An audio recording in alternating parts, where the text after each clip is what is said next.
Hello guys, nata karon sa akong GSR. As you can see, ugaw kayo.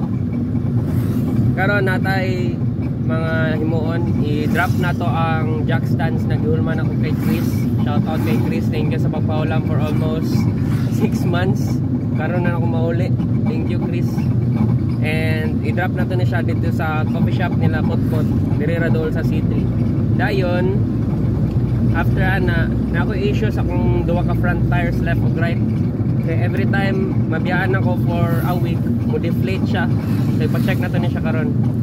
Ana to diri karon sa paliko sa C3. So muliko ta. Kaya naraman po dito dool kila Potpot ang pan. Payuhanan og ligit. Muna kila Potpot guys. Coffee shop nila. Bili na to ang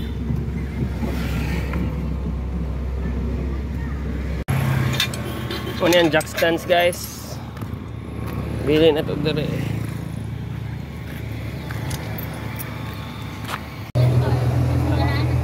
Si Dutch na. Pwede na kayo bilhin sulod. Oops, yeah. Tingnan lang nga na si Eli ang nabilin. Ha? Thank you. Bro, wag to sa og vulcanizing kay magpayo og ligid. Okay na guys, nabili na nato. Karon na nato ni siya nagamit balik. Almost more than 1 month. Kuno yung ginayon guys, so kaning duha ka front tires. Mo deflate siya iya. Sugod na po siya deflate. Sa unahan nara ang vulcanizing shop. Check na to. Mo po din yung first drive na ko guys since nag-ilis ko ignition coils. So far, gwapo kayo yung dagan. Aside sa mga gatingog sa ilalom, kay lisanan man yung mga shocks. Tapos wheel bearing sa atubangan o shock mount. Daghan kay ilisanan. Yan na busy ko sa akong motor. Update naman tamo guys kay padulong taglaing vulcanizing shop. Kaya napay busy pa kay itong katrabaho dito. Wala daw siya body.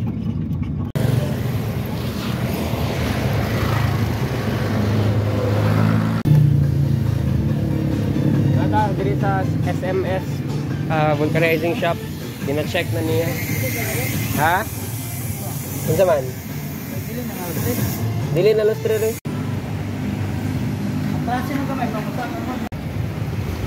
Boss, smile boss.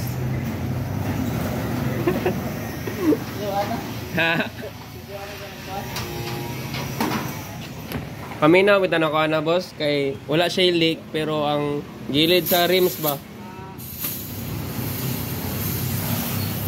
So naibot lang ligid guys. Checking na checking.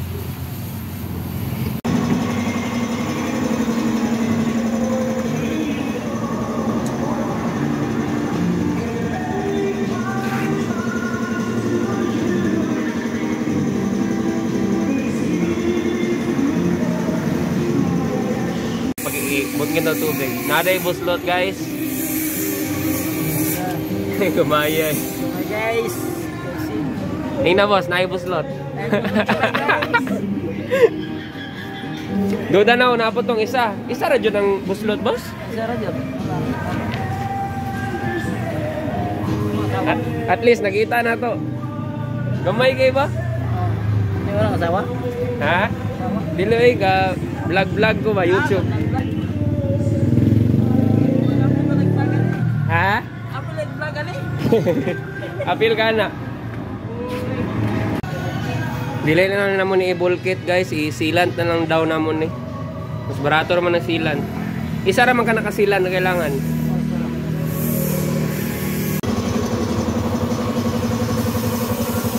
Nagbago akong decision guys, ipa-vulcanize na din ako para sure. Okay na ang isa guys. Tikas na pod. Wala ibuslot ang isa guys. Abali hugaw na jud ang gilid sa rim. Okay na guys, di rin na ako i-end ng vlog kay gabi na.